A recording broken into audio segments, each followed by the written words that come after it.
You know what prisons are great at doing? They're great at extinguishing hope. They're great at making a person feel as if that person has lost control over that person's future or that person's prospects for happiness and fulfillment. It leads a lot of people, the criminal justice system leads a lot of people into despondency and into depression and into mental health challenges and into obesity or other types of health problems. But there's always a pathway through. And I'm not telling you this as some psychologist or scholar who's never gone through it. My name is Michael Santos. I'm the founder of Prison Professors, and I was incarcerated for 9,500 days. That's 26 years for those who don't want to do the math and figure out how long is 9,500 days in prison. It's 26 years. So just, kind of put that into perspective. Going into the system today and not getting out for 26 years. But while inside every day feeling a sense of optimism and strength and confidence that I could build something more, that I could become something more. That's what our team at Prison Professors strives to provide. It's the reason I'm always reaching out to develop better relationships with institutions and other collaborative partners that can help us bring our courses into jails and prisons through a video format, because we want you to have the best possible outcome, regardless of what stage in the journey you're in. You may be in a stage where you haven't yet been sentenced, but you're being held in pretrial detention. Or you may be in a stage where you're inside of a jail or a prison where you don't have access to opportunities to grow. At least that's what you think. My job is to show you there's always an opportunity that you can use to grow. And that's what I strive to share with you. And that's why I'm going to turn now in our daily discussions for today to this little blurb from President John Kennedy. He told us that physical fitness is not only one of the most important keys to a healthy body. Fitness also provides the basis for dynamic and creative intellectual activity. If our body feels lethargic and bloated, our mind doesn't operate at the highest capacity. To reach our highest potential, we have got to treat our body as if it's our temple, as leaders have advised for centuries. So what are you doing? If we know that you need to build intellectual strength and a strong mindset, you also can learn from leaders who tell us that means you've got to build some type of commitment to physical fitness. It doesn't mean you need to be an Olympian athlete. It doesn't mean that you have to do Herculean tasks or develop enormous strength. What it does mean is that you should be intentional.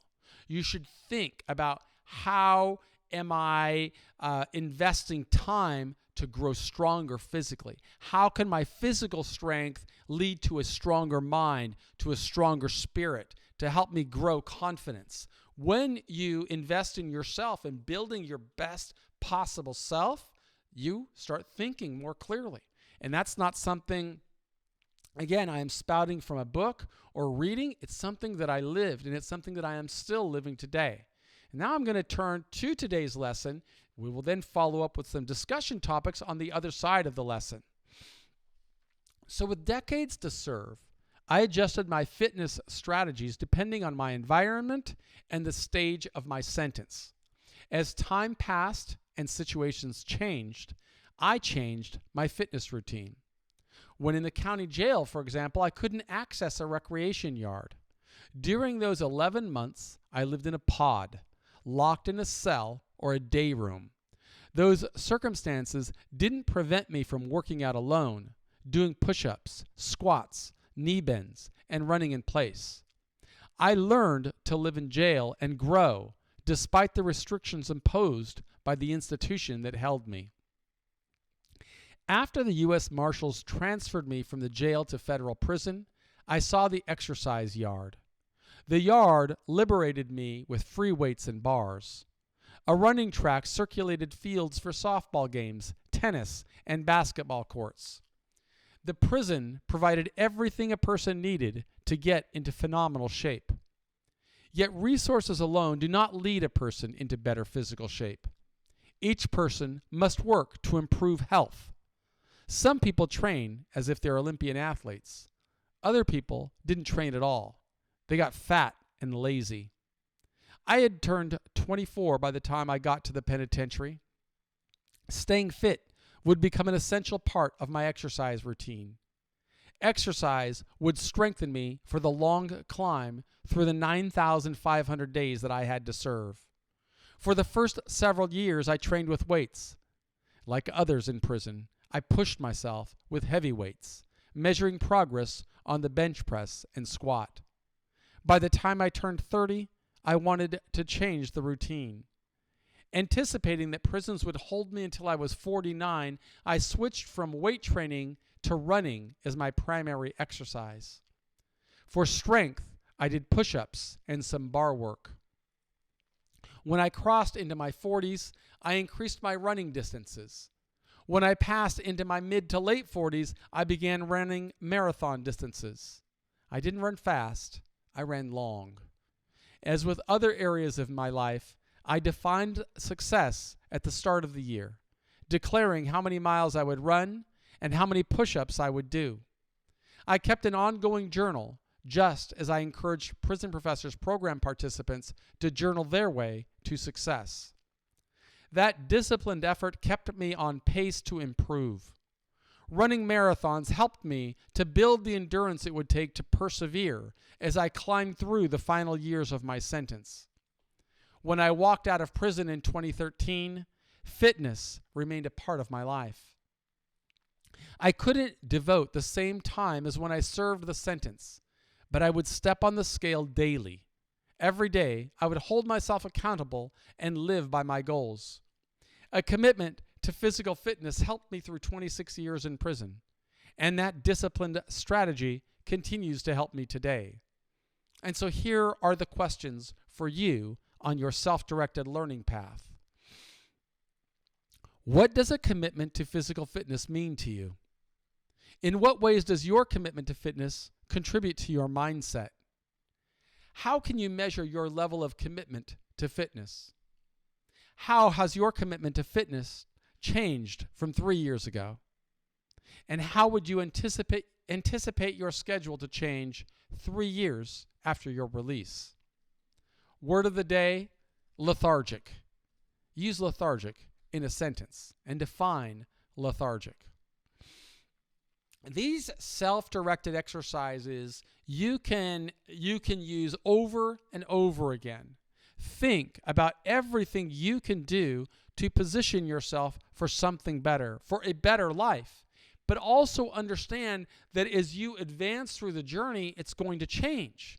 Like I wrote about when I was locked inside of a county jail, as many viewers of our program may be right now, you may not have access to a rec yard or even fresh air, but that should not stop you from pushing yourself.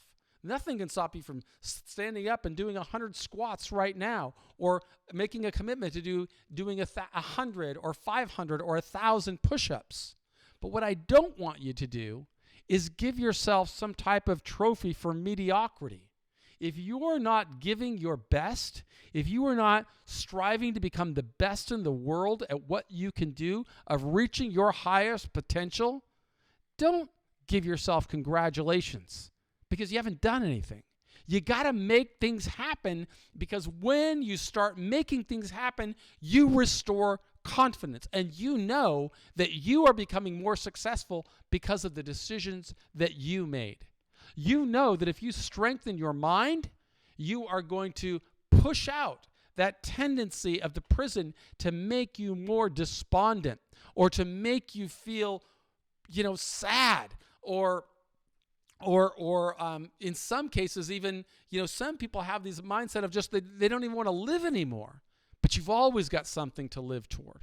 You've always got something to fight for. You've always got something to strive toward building a better life. And if one person has done it, guess what? That means that you can do it. Or you could be the person that makes a lot of excuses. You could be the person that says, and I'm going to do that later. I'm going to start working on my physique or on my fitness when I get out. Right now, all they serve us is bad food, and there's no recreation yard, and nobody cares about rehabilitation. You have to care. You have to be the one that is working hard to improve your life. those were lessons that got me through 26 years in prison. And it's why I feel so committed to sharing them with as many people as possible. And it's why I always live in gratitude for this opportunity to communicate with people who are going through the challenge. So if you're working through Prison Professors programming inside of your institution, don't stop. Stay with it. Make sure that you're building not only a strong intellect, but also a strong mental health, also a strong physical health, stronger spiritual health. Build your life, and you will grow stronger, and you will restore confidence, and you will feel as if you're not just going through the system, but you're recalibrating and getting yourself ready for the challenges that await you when you come home. But you're going to go over those challenges with confidence. I believe in you because I went through it, and I know that I would never ask anybody to do anything that I didn't do. And I'm asking you now, work through the Prison Professors program so you could reach your highest potential. Not as I defined it, but as you defined it. On the other hand, if you're listening to this on iTunes or watching on YouTube, visit us at prisonprofessors.com so that you could learn more about the ways that we are working to be the change that we want to see in the world. And we'll ask you that you subscribe. But if you're in a jail or a prison, I want you to know my name is Michael Santos. I'm the founder of Prison Professors, and I believe in you.